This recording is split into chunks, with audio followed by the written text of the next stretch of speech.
হয় না, একটার পর একটা কাজ লেগেই থাকে। কোন দিন যে জেরাইছি আমার নিজেরও মনে নেই।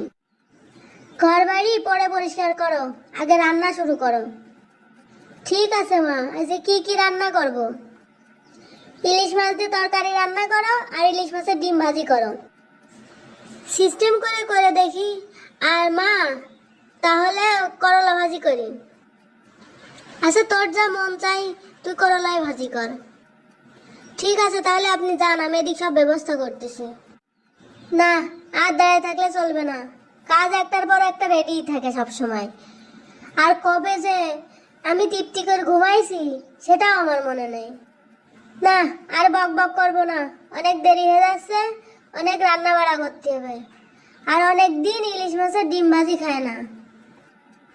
এই জন্যই তো বুদ্ধি করে শাশুড়িকে বললাম যে করলা ভাজি করি, তাহলে আমি ইলিশ মাছের ডিম ভাজি খাইতে পারবো। হা হা, কথায় আছে না, বুদ্ধি থাকলে বাপ মার বাড়িও ছেলে মেয়ে হয়। কি গো বৌমা, আমার খাবার কি রেডি হয়েছে? মা, ভাত বেড়ে রাখছি, এসে খেয়ে নেন। কি গো বৌমা, মাছের ডিম অল্প দেখতেছি। হ্যাঁ মা, অল্পই ছিল তাই ভাজি করে ফেলেছি। তুই আমার মাছের ডিমই দে, আমি মাছের ডিম দিয়ে ভাত খাই।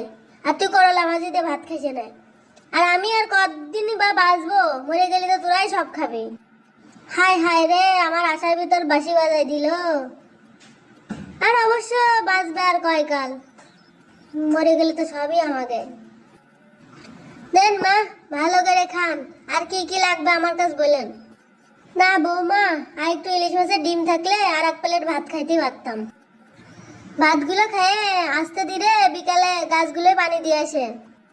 বাবা রে, এখনো খাওয়া শেষ করতে পারলাম না, তারপরে একের পর এক কাজ লাগিয়েই থাকে। ঠিক আছে আম্মা, সব কাজ ঠিক মতো হয়ে যাবে।